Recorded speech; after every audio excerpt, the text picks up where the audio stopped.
Salut YouTube, alors on fait une vidéo spécialement pour YouTube. Souvenez-vous que vous avez les VOD, hein, on va parler aujourd'hui de Nginx et de comment dire oui, de Nginx euh, et Docker, hein, on va regarder tout ça. Si vous n'avez pas suivi, n'oubliez pas, j'ai fait des lives, hein, toujours comme d'habitude, c'est des lives sur Twitch que je fais quand je code en direct. C'est intéressant parce que vous avez les erreurs en direct, vous avez la résolution des erreurs. On est un peu, en même temps que j'apprends, c'est intéressant. Vous n'êtes pas quelqu'un qui a déjà tout prévu en termes de qu'est-ce qu'il va faire à quel moment.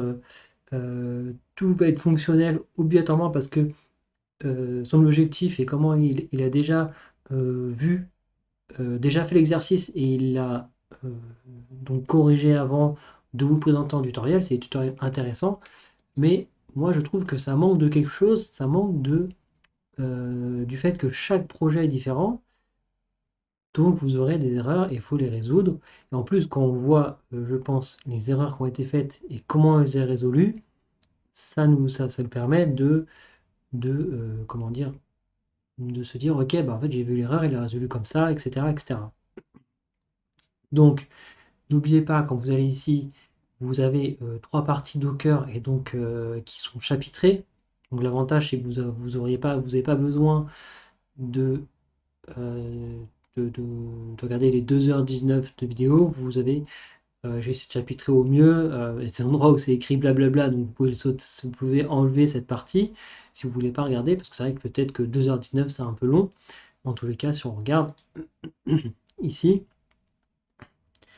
là, c'est la dernière partie, donc il y a toujours une récap au début, ça c'est intéressant, vous avez toujours la récap et la documentation, et ensuite chapitré, les services API fonctionnent, donc ici je fais aussi un petit récap et comment ça a été fait, passer par Nginx pour l'API et Nginx bien configuré.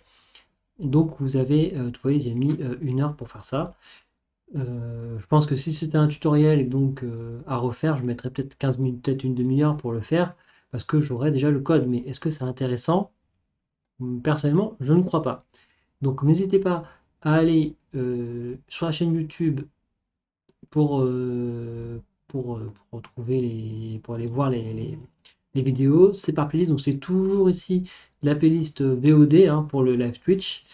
Je reprendrai bientôt la partie portfolio et je mettrai une vidéo pour spécialement la Docker et Nginx qu'on va faire tout de suite. Donc là, c'est vraiment une vidéo explicative de ce qui a été fait. C'est un condensé de tout ce que j'ai fait pendant 3 vidéos. Donc, peut-être aller voir les autres vidéos. Bon, ça dure un peu longtemps, mais sur une semaine, c'est faisable, je pense. N'oubliez pas, si vous êtes ici et pas abonné, de vous abonner. Follow moi sur Twitch, pas besoin de t'abonner sur Twitch. C'est vraiment, je fais ça gratuitement, hein. Je suis pas là pour prendre de l'argent. Donc suivez, mettez un like en dessous en dessous de la vidéo. On va voir. Je vous présente ici une façon de faire. D'accord? Il y a toujours plusieurs façons de faire. Bien que sur Docker, quand même, c'est quelque chose qui est souvent, enfin, c'est toujours la même chose, hein, finalement.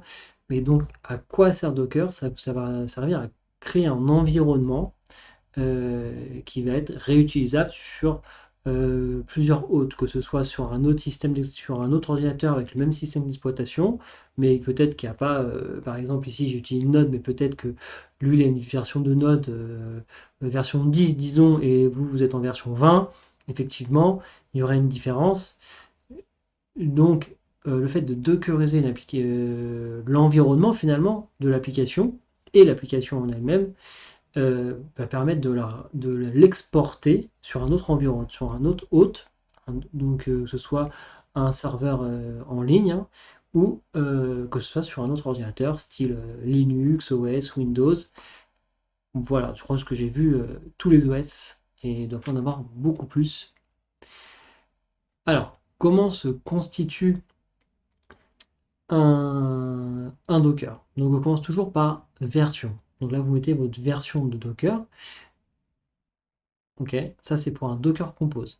Alors, faut souvent avoir un Dockerfile hein, où c'est la première chose qui va être, c'est une des premières choses à faire. Moi, par exemple, ici sur Nginx, j'ai pas de Dockerfile. Hein. Vous pouvez faire un Dockerfile.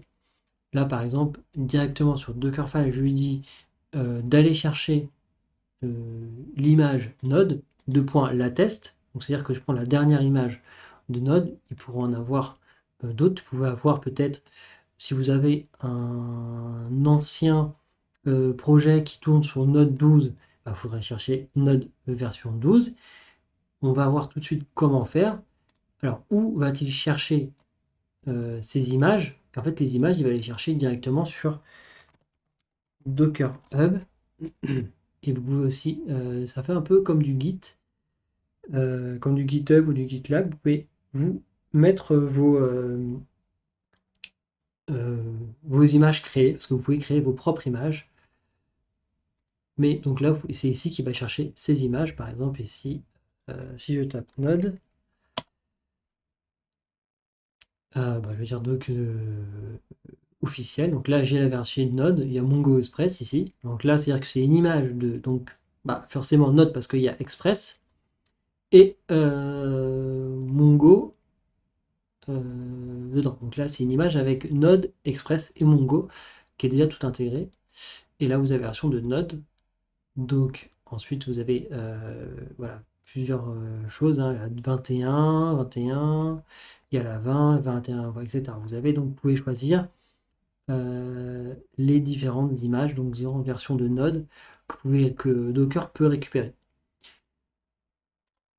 Ici, je lui dis de prendre la dernière, comme j'ai dit. Ensuite, on va définir ce qu'on appelle ce qui s'appelle workdir. Un workdir, c'est en fait le conteneur. Le conteneur, il y a un conteneur Docker. Hein, c'est une boîte. Et quand vous allez lancer un Docker Run, il va faire ce qu'il a à faire, mais vous allez lui demander de travailler dans un dossier. Ici, moi, je l'ai appelé to-do list. Vous pouvez l'appeler comme vous voulez.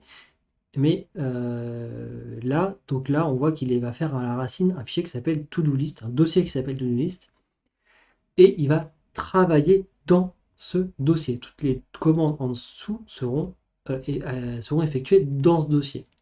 Qu'est-ce que je lui demande? Ici, je lui demande de copier mon dossier backend. Quand on regarde là, tout mon backend se trouve ici, dans le dossier backend, et je lui dis donc ici, toujours ce qui est à gauche, ok, c'est votre hôte, et ici, c'est votre conteneur. Donc, je lui dis de copier tout ce qu'il y a dans le backend, tout le dossier backend, à la racine de mon conteneur, et comme on a dit, dans la racine de to-do list. Donc, en fait, ce sera dans to-do list. D'accord? Si vous allez inspecter votre Docker qui est lancé, en fait, vous aurez un dossier to-do list et vous n'aurez pas un dossier back-end dans to-do list. Vous aurez en fait tout ce qu'il y a là tout ce qu'il y a dans le dossier back-end sera mis dans to-do list. Ensuite, là, ce que je fais un CMD. Comme c'est écrit, il va exécuter en fait la commande qui est ici. Donc rm node module prune. Donc là, on enlève le node module, on fait npm prune, donc on enlève tout ce qui est npm, on refait npm install. Donc en gros, ça pourrait être même l'équivalent de npm CLI, je mets de mémoire, pour donc cleaner et réinstaller. Mais je sais plus si je crois que ça marchait pas. C'est pour ça que j'ai fait un npm prune et npm install. Et après, je fais un npm run server, qui est donc le script qu'on va retrouver dans notre package pour démarrer le serveur. Ouais, c'est le Dockerfile, c'est des choses que vous mettez les unes au-dessus des autres pour effectuer ce que vous avez envie de faire. Vous écrivez en fait, vous écrivez des commandes qui se font au fur et à mesure. Donc là, je répète, de toute façon ici, hein, il va chercher l'image que vous souhaitez. Donc ici, Node. Je crée un fichier, un dossier de travail, workdir. Ici, je copie tout ce qu'il y a dans backend dans mon workdir finalement, du conteneur. Et ici, j'effectue des commandes. OK? On va revenir hein, sur ça, où comme d'habitude, je vous ai fait un document exprès pour que vous puissiez approfondir certaines choses. Mais en tout cas, c'est quelque chose ici de basique qui fait que vous pouvez commencer à faire du Docker. Hein, parce que parfois, on fait des tutoriels assez compliqués, assez gros, et ça ne sert à rien, à mon sens. Quand on commence Docker, il faut quelque chose de simple. Je vais vous expliquer simplement comment j'ai fait et ce qui fonctionne. Bien sûr, bon, les autres tutoriels fonctionnent aussi, mais je trouve un peu compliqué. Et donc là, je vous montre ça simplement. N'oubliez pas d'aller voir justement en direct sur Twitch comment j'ai fait avec toutes les prises de tête qu'il y a pu y avoir pour terminer sur quelque chose de fonctionnel et de bien fait. Après, on a les Docker Compose. Finalement, en fait, votre Dockerfile ici, il va vous faire normalement un seul conteneur. Le Docker Compose, c'est compose, en français on pourrait dire donc composer des Docker, donc on peut aller plus loin, donc c'est le fait d'avoir plusieurs conteneurs. D'accord? C'est la multiplicité des conteneurs. Ici, j'ai une version, d'accord? Ok, j'ai décidé, je prends Docker Compose version 3.8. Et là, j'ai mes services. Les services, c'est vos conteneurs. Donc à chaque fois, ici, je vais vous les fermer pour voir combien j'en ai. Et j'ai donc trois services. Un service qui s'appelle app, un service qui s'appelle MySQLDB et un service qui s'appelle AdMiner. Je vais ouvrir app. App, je vais donner un nom de conteneur. Il va s'appeler API /todoist. OK. Après, je lui demande une construction. Dans le contexte, hein, le contexte, c'est où est-ce que tu travailles. OK. Où est-ce que tu vas travailler. Ici, je lui dis de travailler à la racine. Hein. Là, on est ici, d'accord? Je travaille à la racine de mon Docker Compose. Et je lui dis, j'ai un Dockerfile et tu vas, je lui donne le chemin finalement de mon Dockerfile. Le Dockerfile, il n'est pas obligé d'avoir l'extension. Moi, je préfère la mettre. Hein. Qui peut le plus, peut le moins. Ici, j'ai un underscore file avec où je lui donne le chemin, mon path de mon point où aller le chercher. Donc ici, il est au même niveau, sachant que Docker Compose va automatiquement aller chercher le point env qui est au même niveau, mais moi je l'ai mis pour vous montrer, d'accord, qu'on fait comme ça. Normalement, le point env, le env underscore file permet d'aller donner un chemin pour aller chercher le point env si par exemple il est dans backend, etc. Je vous avouerai que je l'ai fait et ça ne fonctionnait pas forcément. Donc gardez à l'esprit de prendre le point env à la racine. Souvent de toute façon le point env est à la racine de toute façon. Donc gardez-le à la racine, vous serez sûr que ça fonctionne. Si ça ne fonctionne pas, c'est vraiment au niveau du code que ça ne va pas. D'accord? Parce que là, pour moi, c'était vraiment au niveau du chemin que ça n'allait pas. C'était pas au niveau de la construction de mon code, enfin de mon point env. Ensuite, j'ai un port ici. Ici, je permets d'aller chercher sur le port 80-80-81 le port 3000 du conteneur. Donc là, toujours, hein, comme je dit tout à l'heure, ce qui est à gauche, c'est votre hôte. Ce qui est à droite, c'est votre conteneur. Tout le temps, tout le temps, tout le temps, tout le temps. Ça, vous le retenez, c'est très bien. Ça à retenir et c'est très simple. Donc là, je lui dis, en gros, j'expose mon port 3000 de mon conteneur sur le port 80-81. Je lis. Sur un Dockerfile, on peut écrire expose, donc j'expose mon port 3000. C'est possible de faire ça. Là, j'ai un depends on. À quoi ça sert le depend on? En gros, ça dépend de. Donc en gros, c'est le service app dépend des services MySQL et AdMiner. Donc ça veut dire que le service app ne démarre pas tant que MySQL ou AdMiner a démarré. OK? Sachant qu'il y a une petite subtilité sur MySQL, si un jour vous faites du MySQL, si vous faites un compteur MySQL, en fait, il va, quand vous générez, quand vous faites un quand vous lancez votre compteur MySQL, il va se faire une première fois, et il va s'arrêter, il va relancer. Ça, c'est normal. En fait, il se lance une première fois pour créer un utilisateur et créer vos utilisateurs à vous. Ensuite, il s'arrête pour enlever l'utilisateur qui n'avait pas de mot de passe, finalement. pour reprendre vos utilisateurs à vous, votre utilisateur que vous aurez configuré. Et donc là, il y a un petit bug, c'est pas un petit bug, c'est juste de faire un deuxième devoir. Un petit bug, c'est que app va se lancer alors que MySQL finalement il s'est lancé, arrêté et il se relance et app parfois la connexion ne se fait pas parce que MySQL n'a pas pu se finir avant app. Donc ça, faut le savoir. Donc ce que vous faites, c'est que vous arrêtez vos conteneurs, vous relancez un Docker Compose et c'est réglé. Moi pour le moment, j'ai fait quelque chose, ça a l'air de fonctionner. C'est de health check. En fait, il vérifie que mon service, donc service est égal conteneur finalement, ça c'est ce que faut comprendre, est bien lancé et bien terminé. Donc depuis, je n'ai plus de problème. J'ai eu une fois, je l'ai une fois le problème, mais globalement, je l'ai plus.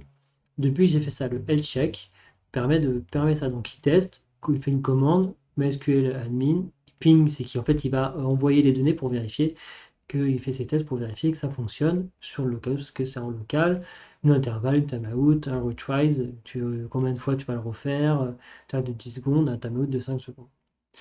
Donc voilà, donc là par exemple, j'ai refait un conteneur name de MySQL.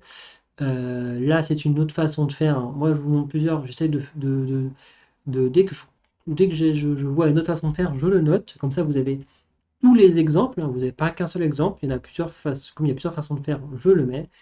Là, par exemple, vous pouvez faire donc "-pass, "env, require true", donc c'est-à-dire que là, je veux qu'il ne pourra pas fonctionner s'il n'y a pas le .env dans, s'il voit s'il ne trouve pas le .env, il ne pourra pas fonctionner parce qu'il est requis.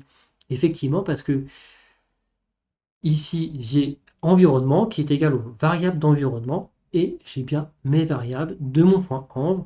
Donc, je lui dis, il te faut le .env, sinon ne te lance pas parce que ça ne sert à rien. Ok? Toujours un restart avec always, donc il va toujours redémarrer. J'ai un port ici tout seul, donc je lui dis le port quand il est tout seul, c'est que c'est le port du conteneur 3306, d'accord? Donc c'est pour le mettre sur le port 3306 du conteneur, ok? Ici, quand il n'y a qu'un seul port, c'est le port du conteneur, c'est pas le port de l'autre, ok? Restart, donc ça je n'ai pas besoin de vous le dire, hein, je pense que vous avez compris, c'est de dire de toujours redémarrer. Là j'ai des volumes.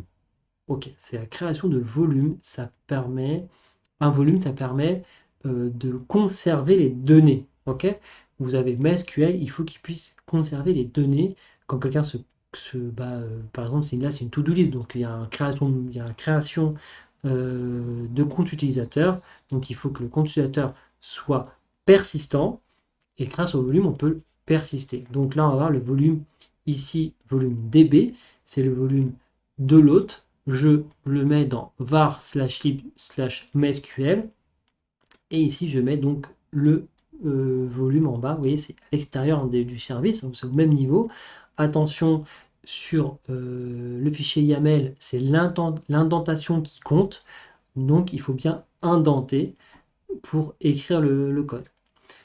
Donc là, en fait, volume va être dans MySQL et en plus, on va être à l'extérieur avec un volume pour conserver les données. Ici, j'ai aussi dans volume, il faut que je lance donc mon script MySQL. Donc pour lancer votre script MySQL, il y en a qui pourraient faire un fichier externe SH avec une notation SH. J'ai vu que c'était une façon de faire, mais j'ai trouvé quelque chose d'automatique, ok, avec docker-entry-point-initdb.d /1, donc ça c'est votre fichier 1.sql. Donc en gros, je vais mettre ce qu'il y a là-dedans dans ce fichier 1 petit point SQL et le fait que ce soit ici, si ça va automatiquement lancer le script. Quand dans ce dossier-là, dans ce dossier ici, il lance le script par ordre alphabétique, d'après ce que j'ai lu.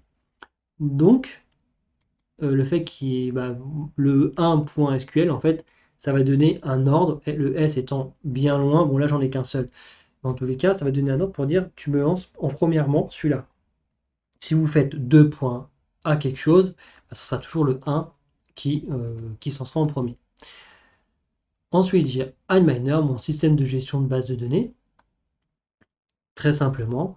Qu'est-ce qu'il y a? Qu'est-ce que je peux vous dire de plus? Alors attention ici, je peux te parler de l'image, pardon. Donc là, c'est le nom du conteneur, ça c'est un nom du service, ça c'est le nom du conteneur. Et là, vous avez une image, et donc je lui dis de chercher MySQL 8.0.35. Ça correspond au from du Dockerfile finalement. Et donc il va chercher sur Docker Hub cette image-là. Donc il faut qu'elle existe bien sûr. Et là, on voit qu'on a la même chose. Là, en local, Antminer serait donc disponible sur le port 8082 et il est sur le port 8080 du conteneur. Ok, il dépend de MySQL, toujours le fichier env. Ici, on a une variable d'environnement Antminer default server et en fait, c'est juste pour quand j'ai démarré Antminer qu'il est sur le serveur MySQL DB. Sinon, il est sur un serveur qui s'appelle DB et pour ma connexion, c'est pas sur quoi je suis. Il s'appelle MySQL DB. Voilà. Ça, c'est en rapport avec, bien sûr, votre connexion hein, que vous avez mis dans votre configuration ici de votre base de données. OK? C'est par rapport à ce que vous avez dedans. Moi, mon serveur, il s'appelle MySQLDB, donc enfin, il a dedans MySQLDB. Alors par contre, je sais pas si je clique dessus, j'ai mis des variables d'environnement, je pense. Ouais, c'est ça. J'ai mis des variables, donc dans les variables, le serveur s'appelle MySQLDB. Ici, je l'ai écrit à la main, mais en tous les cas, c'est ça. Ok? Parce que sinon, il vous met DB et il faut changer à chaque fois pour vous connecter sur ça et c'est pas ce que vous voulez. La database, hein, c'est ici le nom de la base de données. Et comme c'est pas ce que vous voulez, ça permet de automatiquement être sur le nom de cette base, de cette base de données. Voilà pour le Dockerfile et pour le Docker Compose et le Dockerfile.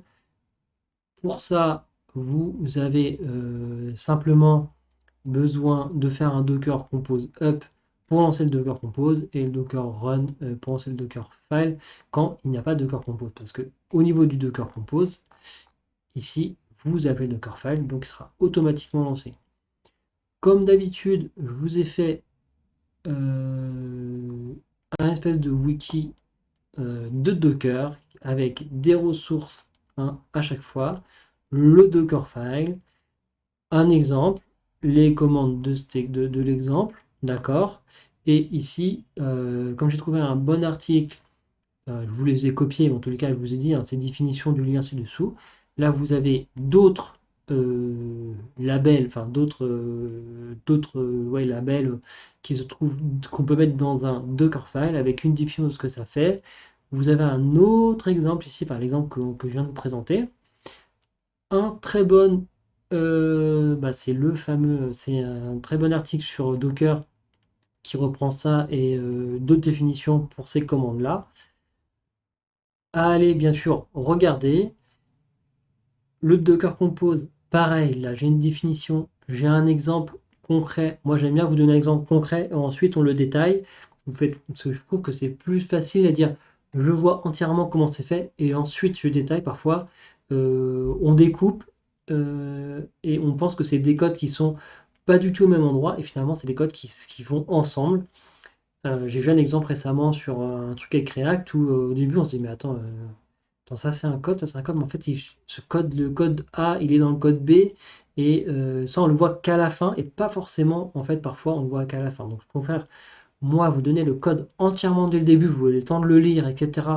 Vous avez une première vision et ensuite on le détaille et là vous dites ah oui ok, ah oui ok, ah oui ok. Description, ici à chaque fois, tac tac tac. L'environnement permet de définir. Alors ça, c'est attention, ça c'est quand vous utilisez MySQL, ça c'est vous pouvez pas le changer. Hein. Ces noms-là, il ne faut pas les changer. Mettez toujours un MySQL root user parce que quand j'étais sur Windows avec Docker Desktop, j'en avais pas besoin. Mais ce qui se passait, c'est que quand je mettais sur Linux, il confondait le user ici et le root user. Donc en fait, comme il n'y avait pas de root user, il mettait un user root sur user underscore MySQL. Automatiquement, il ne prenait pas la variable. Donc voilà, je vous le dis en direct comme ça. Pensez bien, toujours mettre un root user, il faut le faire. Ici, je vous explique l'entry point. Voilà, ok. Je vous ai mis, moi j'utilise une IA spécialement pour les devs. Je lui ai demandé de m'expliquer à quoi servait. Voilà. Une IA, il ne faut pas qu'elle serve à faire. Il faut qu'elle serve à vous expliquer. Vous notez un bout de code, un mot, et vous demandez à quoi ça sert. Donc voilà. Donc quand c'est en italique, en général, c'est que c'est pas moi qui l'ai écrit. Donc là, je trouvais sa diction est plutôt claire. Donc je vous l'ai remise. Là, le volume est toujours pour aller plus loin, comme d'habitude. Ok? Donc là, la partie Docker, euh, c'est bon. Je vous la montre. Et on va passer maintenant sur Nginx. D'accord? Nginx, qu'est-ce que c'est? C'est un serveur comme Apache, mais Apache est plus pour du PHP, si je ne me trompe pas. Donc c'est pour le service web, tout ce qui est proxy inversé, le cache, l'équilibrage de charge. Alors ça, je vous dis en français, hein, le streaming multimédia, et bien plein de choses. C'est plutôt intéressant et il est plutôt stable, il fait des bonnes performances. Donc au début, ce que j'avais fait, c'est que j'avais fait un serveur par Docker, mais ça ne fonctionnait pas vraiment. Je pense que c'est pas une mauvaise chose, c'est faisable. Mais j'ai optimisé parce que ça fonctionnait pas vraiment. Peut-être qu'il faut, par rapport à mon VPS qui était nu, il y avait un souci. Donc, je pense que c'était faisable. Mon point de vue, en fait, il fallait peut-être que je change le listen ici. D'accord? Là, ils étaient tous sur le port 80. J'aurais peut-être dû changer, mais voilà. J'ai pas, ça marchait pas. J'ai pas creusé plus.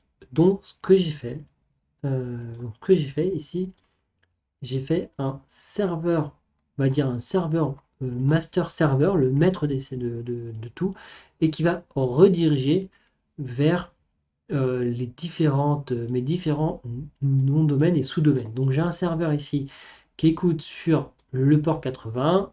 Alors quand vous avez ici là c'est IPv6 et ici c'est IPv4. Hein. Bon, on rentre dans les détails techniques. Je suis pas sûr que ce soit très intéressant pour vous. Donc ici, voilà comment se fait un serveur finalement avec une redirection HTTP. Ok. Alors, est-ce que ici une redirection HTTP? Oui, je l'ai. Voilà. Sinon, vous pouvez mettre, en fait, si vous n'avez pas de redirection HTTP, vous enlevez ça là, vous enlevez ça et vous mettez directement votre location dans le premier serveur. D'accord?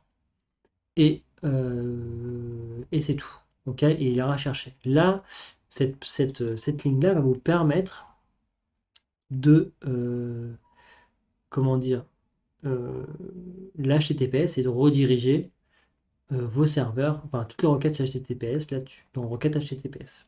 Ça sert à ça. Parce que si vous n'avez pas ça, vous ne serez pas en HTTPS. De toute façon, vaut mieux apprendre le HTTPS parce qu'il faut être tout le temps sécurisé.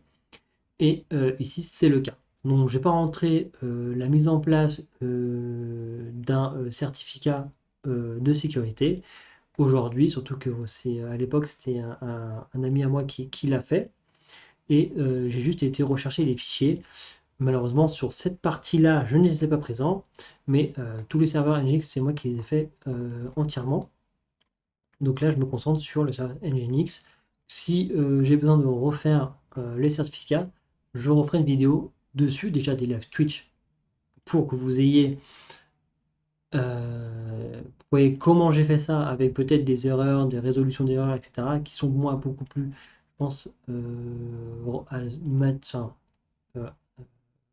permettre de s'en souvenir plus facilement quand on voit les erreurs et qu'on voit la résolution, et encore plus facilement quand on fait. Donc, jusque-là, si pour le moment, toute la partie Docker, ça vous a apporté quelque chose, euh, n'hésitez pas à mettre un commentaire, mettez un like, abonnez-vous sur YouTube. Si vous avez des questions, mettez-les en commentaire. Je pourrais toujours voir pour y répondre. Et si vraiment j'ai le temps, peut-être faire un live Twitch avec vous pour résoudre votre problème. D'accord? Ici, donc la server name, ça c'est peut-être pas obligatoire, mais bon, moi j'ai mis all, c'est-à-dire que tous les sous-domaines passent par là. Donc là j'ai mon domaine principal. Et donc server name, ici j'ai mon serveur qui écoute sur le port 443, qui est le port donc sécurisé SSL HTTP2 on server name API point et donc là c'est un sous-domaine ici, ok, et j'ai mon domaine. Le server name va servir pour Nginx à son algorithme de dire ok, j'ai reçu donc une requête avec une URL, quel est le serveur qui a cette requête? Voilà, là j'ai une requête avec API to do list attack, il va là. Mais si j'ai une requête avec juste to-do list thibautperronneau.fr, c'est pas celui-là qui va être resservi. La requête va pas aller ici. Ça va être dans mon autre serveur qui est ici. L'algorithme fonctionne comme ça. Il va regarder le nom des serveurs par rapport à la requête qui lui est reçue. Ok, dans quel serveur je rentre? J'en ai un là, un autre ici et un autre ici. Donc le dernier, c'est pour API Trèfle. Ok, si demain j'ai une requête qui vient d'API Trèfle, c'est ce serveur-là qui va être où va être dirigée la requête et donc qui va être servi pour le retour. D'accord? Ensuite, comment ça se passe? Ensuite, on a location. Location, c'est ce qui va en fait, en gros, c'est quand vous êtes à l'index, ici vous avez en gros, c'est l'équivalent d'avoir une barre à la fin, ici. Quand vous avez location bar et sans rien, comme si j'enlevais l'API, si j'enlève l'API là, et ben en fait, toutes les requêtes vont passer ici. Quand je n'ai rien à ce niveau, d'accord? Toutes les requêtes vont passer ici à chaque fois. Ici, je lui dis toutes les requêtes avec en fait api.thibaut-perno.fr/API, elles vont aller ici, quoi qu'il arrive. Ok? Et là, toutes les requêtes API/adminer, c'est ce location-là qui va être choisi. En fait, il fait des choix. Et c'est un if-else en fait. C'est if quel serveur if API to-do list tout, pardon. Si c'est ça la requête, c'est ce serveur-là qui est choisi. Sinon, il va aller à l'autre, il va regarder ce qu'il y a dedans. Ok, oui, non. Il va regarder dans celui-là, oui, non. Ensuite, une fois qu'il a trouvé le bon serveur, il y a des locations, il va dire si c'est ça, si c'est /API, donc c'est celui-là, si c'est /adminer, c'est celui-là. Après, dedans, vous avez le proxy pass, en fait, donc c'est là où va rediriger la requête. Ici, on est sur http app.3000. Alors là, il faut vous dire, ok, attendez. En fait, ici, on voit qu'on a app et on a 3000. Le conteneur, ici, on est sur le conteneur 3000. Ça marche parce que au niveau du conteneur Nginx, je vais rajouter les networks. Ok? Chaque Docker Compose a un network que vous pouvez personnaliser. Vous verrez ça quand vous ferez un Docker, vous pouvez personnaliser. Et je lui dis, ce Docker Compose là a accès à ces trois networks. Hein, ok? Et comme ils sont à l'extérieur, c'est des networks externes. Déjà, je les remets là et je lui dis bien external true. External true, external true. Ok, on verra ici pour le. Là, je reviendrai à la fin sur ça. Donc là, c'est un peu du Docker, mais je vous explique par rapport à Nginx comment je fais pour que ce Nginx là puisse avoir accès au conteneur app qui est pas du tout sur le même conteneur. C'est deux conteneurs différents. D'accord? Mais je lui dis, tu as accès, il y a un réseau qui s'appelle, donc là c'est to-do list default, ok, qui est à l'extérieur, tu y as accès. Donc, je redirige toutes mes requêtes vers ce conteneur qui est donc ici, hein. C'est mon API finalement, ce conteneur qui est là, c'est mon API. Après, donc là, je ne vais pas rentrer dans les détails de ça, hein, vous irez voir, vous irez faire comme moi, c'est un bon exercice. Vous allez sur une IA, c'est beaucoup plus simple d'aller chercher partout. Vous dites, décris-moi chaque ligne, qu'est-ce que ça fait, et il vous le dira. Ici, proxy pass, c'est les headers, hein, finalement, proxy pass header, c'est pour qu'il laisse passer, pour que ce soit l'API qui le reste, c'est l'API qui gère, c'est à vous de gérer. Sinon, il bloque et ça vous fait une erreur CORS. Vous pouvez voir, vous irez plus loin sur le wiki Nginx pour ça, je vous ai écrit quelque chose. Voilà. Pareil, donc là, iMiner, si demain je fais ma requête qui est ici avec /adminer, je vais aller. Donc ici, on a API, voilà. Comme je disais, donc là, l'algorithme va faire ses choix, d'accord. Là, il renvoie vers iMiner 80, si j'ai un /adminer. Et donc ça, je vous laisserai le choix d'aller regarder, ok, ce que ça fait. Et donc à chaque fois, c'est comme ça que ça se passe, ok, à chaque fois. Location, et ici, donc là, on a un slash tout court. Donc là, c'est l'interface web. Et donc ici, je lui dis d'aller chercher, donc finalement, au niveau de la racine, d'aller dans var www html/interface to-do list. Donc ça, c'est moi qui ai décidé de le mettre à ce niveau. Au niveau du Dockerfile, effectivement, quand on regarde ici le volume web to-do list volume, ici, je le stocke dans interface. Alors, en fait, dans web to-do list, c'est un volume que j'ai sur la partie front-end en React. En gros, je stocke mon dossier, tout le contenu dist dans ce volume-là, dans mon Docker Compose de mon interface. Et ici, je permets à ce Docker, à ce conteneur du serveur Nginx, d'aller d'y avoir accès, d'accord? Je lui permets d'y avoir accès et je stocke l'intégralité de ce dossier à ce niveau, d'accord? Alors, normalement, quand c'est tout seul, on s'arrête à HTML et on met index.html, mais comme demain, j'aurai peut-être d'autres interfaces web,